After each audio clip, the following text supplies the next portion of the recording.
Alhamdulillah, wassalatu wassalamu ala rasulillah. Kita lanjutkan usul manhaj salafnya. Kemudian di antara pokok manhaj al-sunnah berikutnya adalah nabdhu at-tahazzub wat-ta'assub, yaitu membuang perselisihan dengan cara ta'assub, fanatik golongan. Sesungguhnya fanatik golongan di dalam Islam adalah merupakan perkara yang tercela, yang diperintahkan oleh Allah Subhanahu wa taala agar kita menjadi hizbullah, artinya golongan Allah Subhanahu wa taala yang cinta dan benci kita karena Allah Subhanahu wa taala.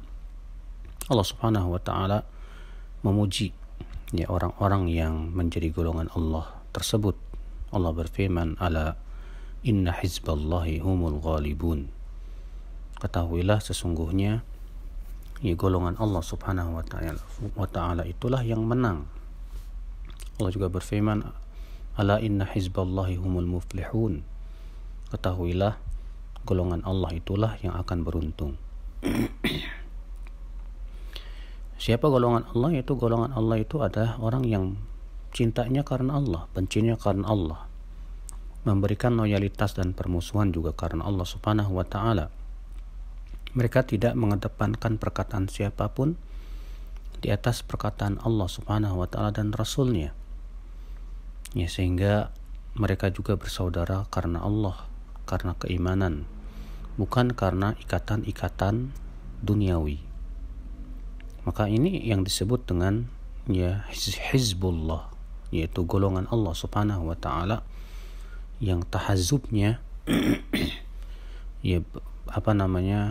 fanatiknya adalah untuk Allah Subhanahu wa taala dan Rasulnya shalawatullahi alaihi wasallamu.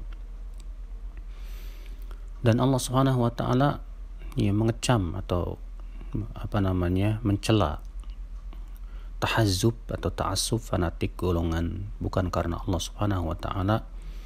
Jelas ini adalah merupakan perkara yang tidak disyariatkan. Allah berfirman dalam surat Ar-Rum ayat 30-31, wala takunu minal musyrikin minal ladzina farraqu dinahum wa kanu syi'a kullu hizbin bima ladaihim farihun. Janganlah kalian seperti orang-orang musyrikin, itu orang-orang yang memecah belah agama mereka, dan setiap kelompok mereka merasa bangga dengan apa yang ada pada kelompoknya. Lihat, Allah Subhanahu wa taala mencela orang-orang musyrikin karena mereka suka memecah belah agama mereka. Dengan cara apa? Itu mereka berbangga dengan kesukuannya, mereka berbangga dengan kabilahnya, mereka berbangga dengan kelompoknya.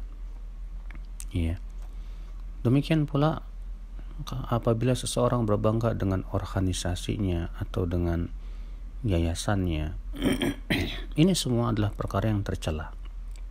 Bahkan para sahabat Nabi SAW dilarang oleh Rasulullah SAW untuk melebihkan beliau di atas para nabi yang lain kalau memang tujuannya adalah untuk sebagai fanatisme.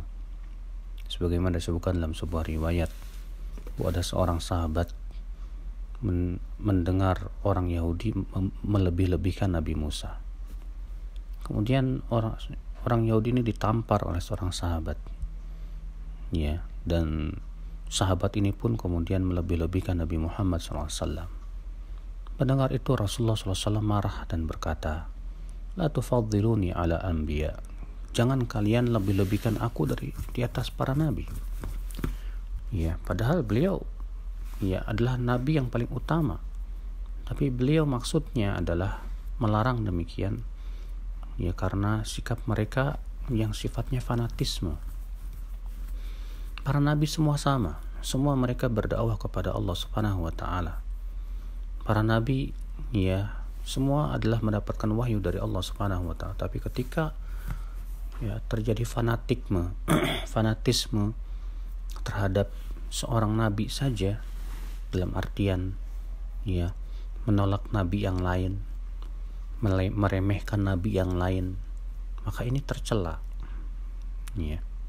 Maka dari itulah, apalagi kalau selain nabi, apalagi apabila kita fanatiknya terhadap seorang ustadz atau seorang individu tertentu, tentu itu sangat tercela sekali. Ya Allah wa'ala.